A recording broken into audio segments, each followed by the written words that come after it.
Le petit matin se glisse dans l'étable. Aujourd'hui, 4 juin. Toute la famille s'est tôt levée. Montagne. L'hivernage est terminé. La neige a reculé ses bords, découvrant la pelouse au-dessus de la forêt. Et l'homme des hautes vallées alpestres va recommencer avec sa famille et ses bêtes, et selon la règle immémoriale, la conquête de l'alpage, celle de la richesse que le soleil fait mûrir là-haut à 1800 ou 2000 mètres, celle de la liberté, celle de la vie sous toutes ses formes qu'exalte l'altitude.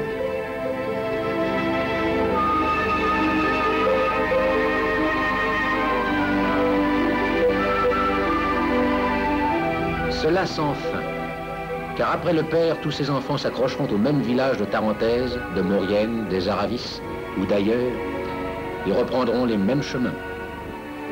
Mais tout n'est pas si simple, et je t'invite, amis spectateurs, en ce matin du 4 juin, à suivre avec moi la première étape de la grande montée à l'alpage, celle de la montagnette. Par troupeaux individuels, chacun emmène ses bêtes, vaches, génisses et cochons, sur les flancs inférieurs de la montagne, derrière la forêt qui couronne le village. On y possède un petit chalet très rudimentaire et un coin de pâturage. La neige y a fondu plus tôt, à cette époque, donc l'herbe est mûre. C'est là qu'on attendra que la grande montagne soit favorable.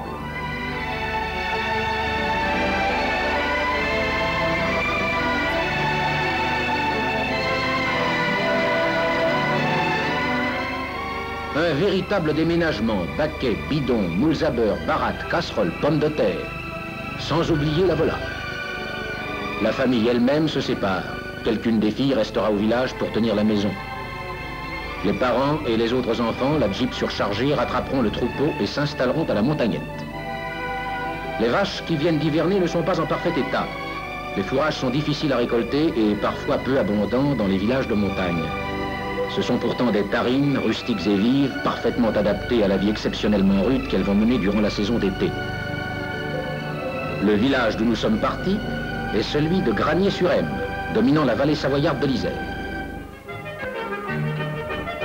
L'hiver qui vient de s'achever a été rigoureux à Granier, mais ne l'est-il pas chaque année?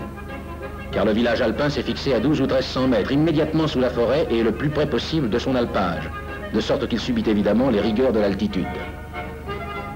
Durant ce long hiver, la vie s'est repliée, serrée comme dans un étau de glace.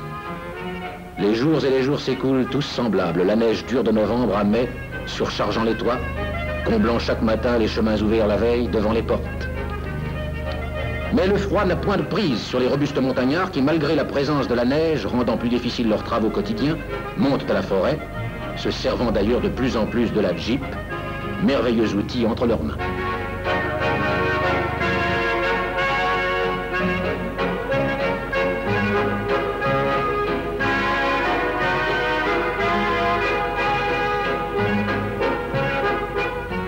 Le soleil des matinées d'hiver vient de passer par-dessus le mont Pourri.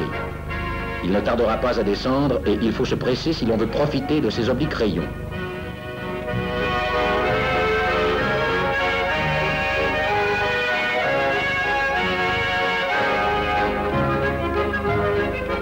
Voici le précieux lisier qui assurera la fertilisation des champs le printemps venu.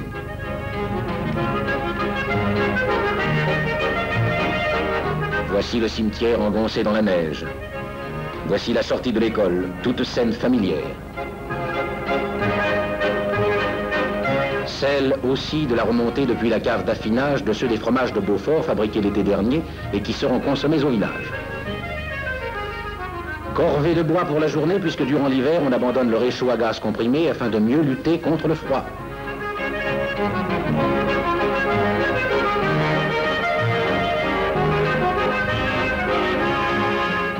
L'hiver montagnard n'est-il pas en somme la saison de la consommation des biens accumulés l'été précédent? Consommation des fourrages engrangés, nourriture des veaux, des moutons, des porcs dans leurs boîtons. Nourriture de l'homme. Nourriture de l'enfant. Mais l'hiver est aussi la saison du lait. Les veaux étant nés en novembre, les bêtes sont en bonne période de lactation. Lait de vache sélectionné, avec bien entendu la pratique généralisée du contrôle laitier.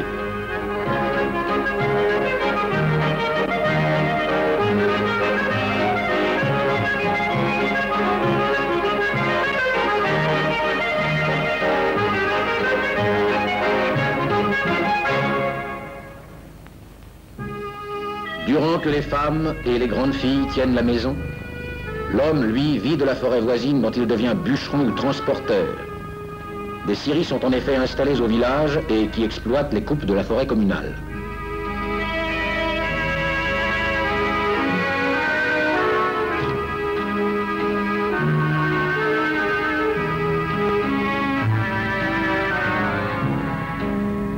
Il vit de l'industrie des vallées. C'est lui, cet ouvrier têtu et précis à l'usine de produits chimiques de Moutier ou d'ailleurs.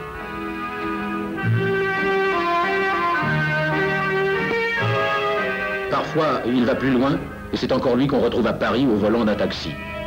Mais à la Saint-Jean, remisant la voiture, il reprendra le chemin de la Savoie.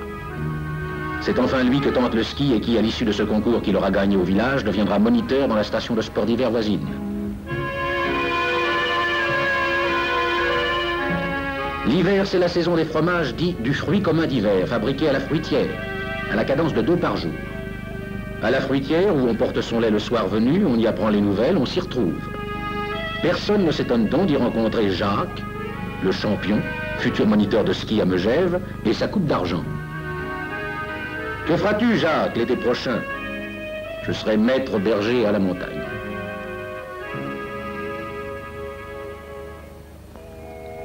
Et puis, quand la précoce nuit est tombée sur le village, craquant de gel, quand les vaches sont soignées, ceux qui sont restés entament la classique veillée chez le voisin. Les vieux font des paniers ou des balais. Les jeunes jouent à la belote. On y fait des projets pour le fruit commun, les chalets d'en haut, le chemin à rempierrer, la conduite d'eau à réparer. Les filles écoutent. Pour les enfants, c'est la nuit, tout simplement. La longue nuit de l'hivernage.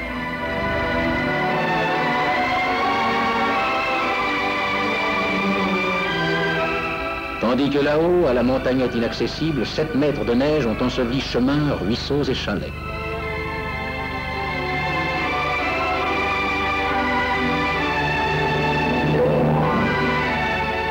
La montagnette où, depuis le 4 juin, la famille et le troupeau prennent un grand coup de santé. Durant 3 semaines, dans le printemps éclatant, le ruisseau libéré, les chalets ouverts, chacun s'affaire aux tâches ménagères et aux soins du bétail.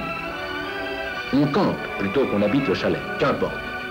Maman s'occupe d'abord des tout petits. Les 3 plus grands jouent dehors autour de tante Irma qui garde les vaches. Maman est contente. L'hiver s'est bien passé. Ce sont des vacances pour les enfants. Elle se souvient quand elle était toute petite. C'était le même chalet, les mêmes lits à tiroirs. Tante Irma garda déjà les vaches. Maman sourit à Claudinet qui va faire sa sieste.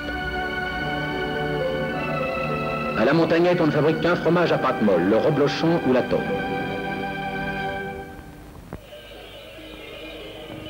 Le 24 juin, jour de la Saint-Jean, arrive ainsi tout doucement. Là-haut, à la montagne, l'herbe est maintenant mûre. Ici, par contre, le pâturage est épuisé pour l'instant. Les vaches y reviendront en descendant de l'alpage en septembre.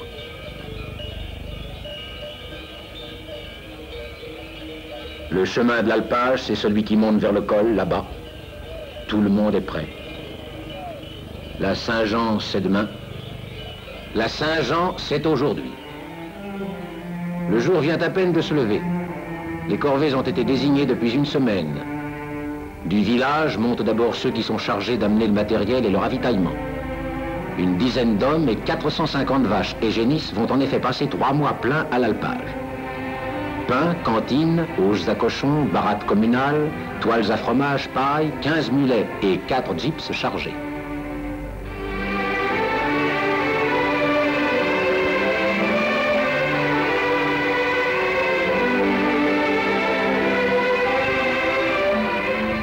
Derrière les mulets et traditionnellement, voici les procureurs élus chaque année par le village pour conduire l'alpage avec les pouvoirs les plus étendus.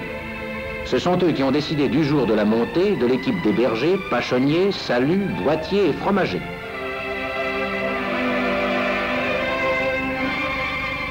Et que voici précisément montant par petits groupes. 7 heures du matin, du fond des montagnettes s'ébranlent les premiers troupeaux. S'agglomérant les uns aux autres, puis s'étirant en file tout au long de la route, 450 bêtes que conduit leur paisible instinct vont accomplir une majestueuse procession dans le vacarme de plus en plus assourdissant des cloches, attirés par la nourriture et les cris perçants des bergers qui les attendent du haut des rochers. Chacun accompagne son troupeau, afin de le remettre au maître berger selon les règles du fruit commun. Le fruit commun est la forme la plus ancienne de l'exploitation de la montagne, exploitation collective d'un bien commun, le sol de l'alpage. Les charges en sont réparties suivant des règles complexes, mais toujours équitables.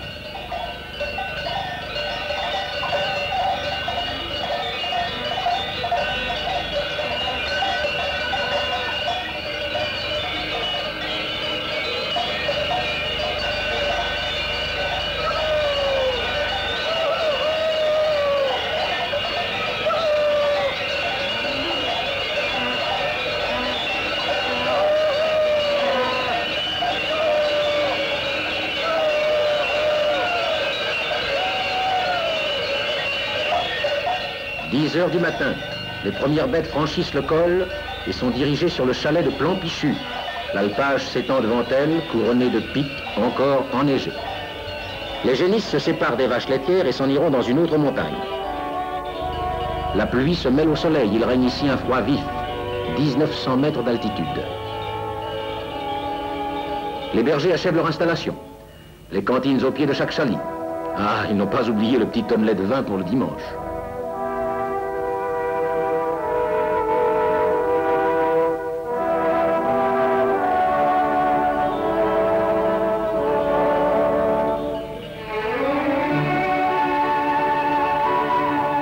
Chacun, avant de redescendre au village, jette un dernier coup d'œil à ses vaches, dont désormais sera responsable le maître berger,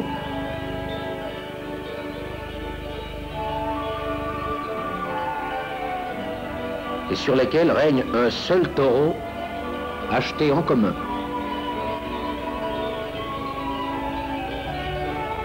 Le premier repas des bêtes a lieu autour du chalet. Premier contact entre étables, les animaux se connaissent encore mal.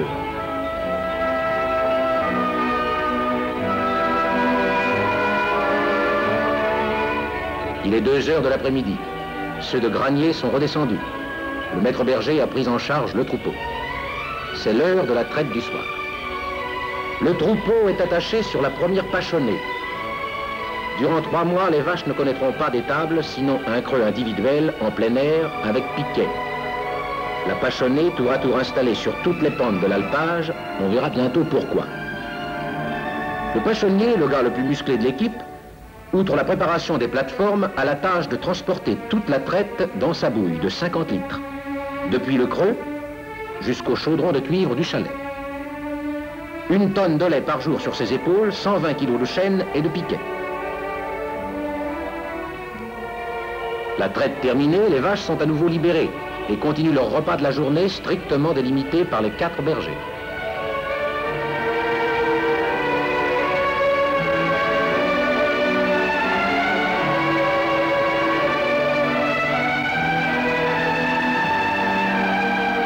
Le fromager, le maître du chalet, a commencé la chauffe au bois des 400 litres de lait qui donneront une pièce de Beaufort de 50 kilos.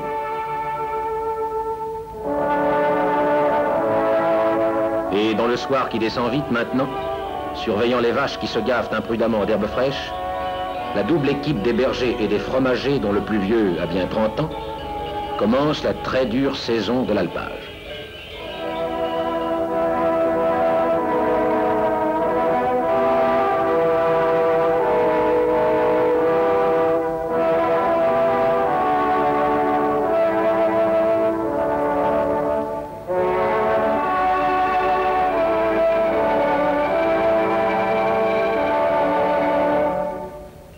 Première pachonnée de nuit à Plan-Pichu. Air froid de la neige qui n'est pas loin, odeur des fleurs de la montagne. Repas des hommes qui, durant 100 jours, ne vont vivre que de laitage, de polenta et de pain. Couché à 10 heures du soir, levé avant 3 heures pour la traite du matin. Contre la montagne, ses dérochements, ses redoutables orages et son aveugle puissance, il y a 10 hommes décidés à mériter la confiance de ceux du village et à leur remettre à la fin de l'été 450 bêtes en bonne santé et 13 000 kilos de fromage.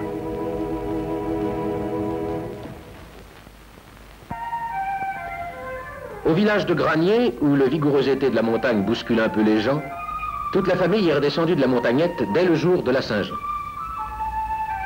Plus de vaches. Mais pour donner du lait aux enfants, chacun a sa chèvre. Tous les matins, et à tour de rôle, un petit gamin de granier, soufflant dans une corne de chasse, portant son parapluie et son repas, entraîne le vorace troupeau des chèvres au pâturage communal sous la forêt. Les hommes sont aux travaux des champs, fenaison que seule la moto faucheuse sur de telles pentes peut effectuer avec succès.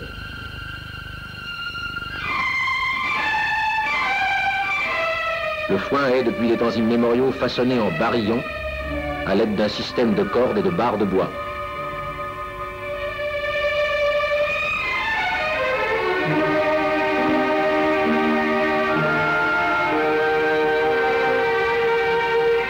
Si le champ est voisin de la route, les barillons sont chargés sur une voiture à mulet. Mais si le champ surplombe le village,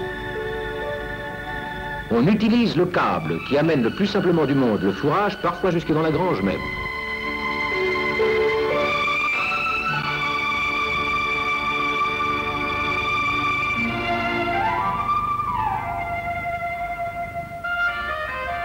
L'été, dans ces villages bien exposés au midi et pratiquant une large polyculture, c'est la saison des traitements et des soins d'entretien. Arbres fruitiers, pommes de terre, blé, seigle, orge, avoine, betteraves fourragères, luzerne. Le montagnard sait, comme d'instinct, utiliser les techniques les plus modernes pour accroître ses ressources. Chaque semaine, 2 des procureurs assurent le ravitaillement des gars de la montagne. Pain, pâtes, polenta, courrier. Ils en profiteront pour suivre la marche de l'alpage. Les liaisons sont encore assurées ici par la Jeep.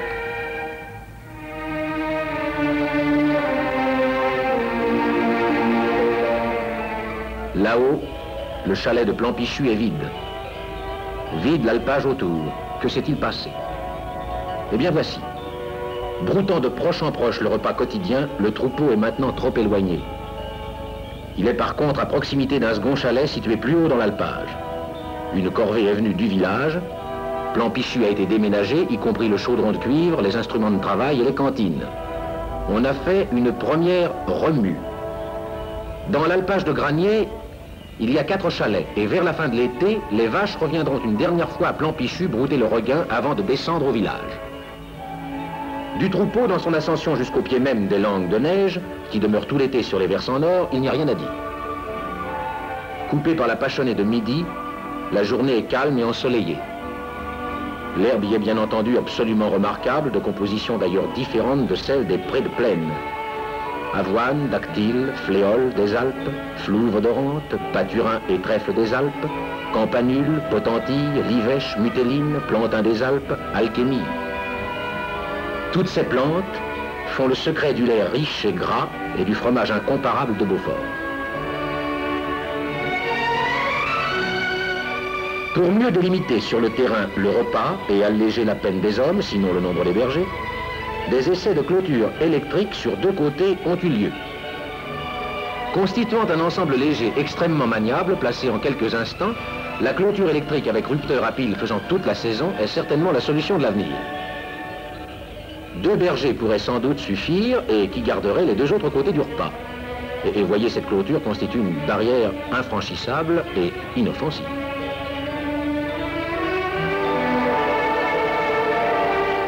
Le pachonnier, lui, sur la pachonnée abandonnée la veille, répand les boues autour des creux.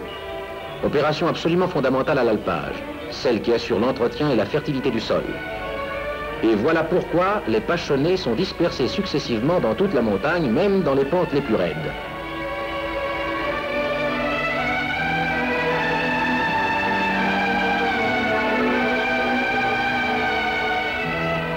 Mais déjà, les bergers préparent la pachonnée de la journée. Vive et souvent impétueuse, la tarine ne se laisse approcher qu'avec une poignée de sel.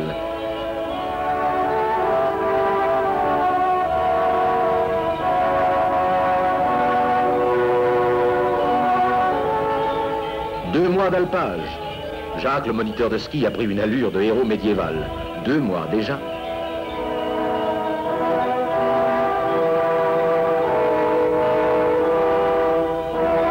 À cette pachonnée de midi, le vétérinaire de Moutier, venu lui aussi dans sa Jeep, pique contre la fièvre afteuse les dernières bêtes du troupeau.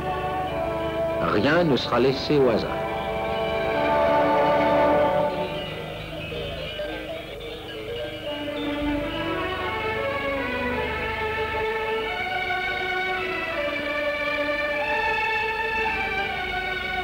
2 heures de l'après-midi. Vous connaissez le cycle quotidien. Voici le mulet et son harnachement de traite mécanique. Un dispositif à bas a été conçu pour la traite à l'alpage. Et les bergers de granier en ont bientôt fait connaissance. Si la traite à la main, longue et pénible, surtout les jours d'orage, pouvait être remplacée par ce matériel léger de fonctionnement et d'entretien aisé, moteur à essence, canalisation centrale à vide, sur laquelle on peut brancher 6 pots de trayeur, déplacement facile le long de la Pachonnée qui pourtant est parfois située sur d'invraisemblables pentes, moi qui assistais à ces essais, j'ai vite compris que bientôt cette machine aura conquis la montagne de granier.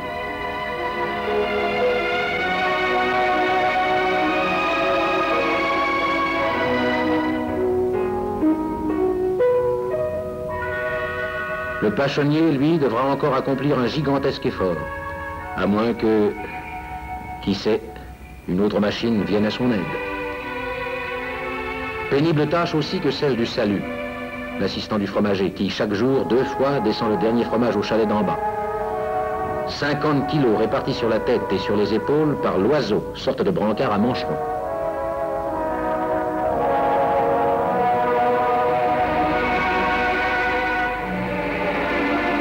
Je ne saurais passer sous silence cet autre essai d'amélioration technique qu'un jour fit le directeur des services agricoles de Chambéry, sous les yeux intéressés des procureurs.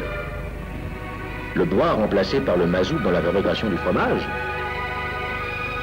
Plus d'irrégularité de chauffe, plus de corvée de bois, il faut voir. Un beau jour, un jour fixé par les procureurs, lorsque la Pachonnée voisine d'un des chalets, a lieu l'importante cérémonie de l'apesée. Tout le village monte comme à une fête, parfois la veille, couchant dans les halles avec paille et couverture. Chacun traite ses propres vaches et sous le contrôle des procureurs fait peser son lait. C'est des chiffres obtenus ce jour-là que sera calculée la part qui revient à chacun lors de la vente des fromages du fruit commun. Fixation sans appel et d'ailleurs sans discussion.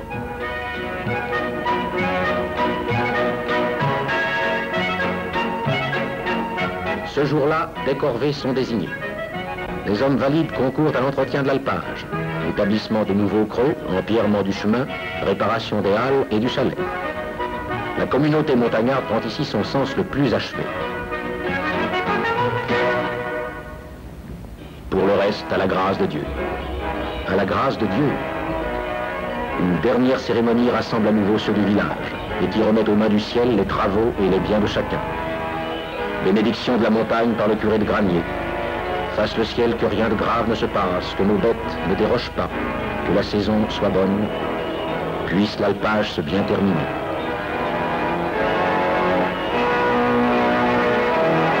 Car un jour de septembre, la saison de l'alpage a pris fin. La montagne est déserte, les chalets clos, tout retombe au silence. Les colchiques ont apparu, et avec eux monte déjà l'odeur de la neige. Ouf, un peu de repos. Les hommes redescendent de la montagne où ils sont allés chercher leurs bêtes. Quelles sont les nouvelles? Oui, j'y pense. Il faudra reprendre la charpente du chalet d'en haut, refaire la cave de Plan-Pichu, demander de nouvelles subventions, reconstruire, entretenir, car il faut que les jeunes qui prendront la suite soient contents de ce que nous leur laisserons.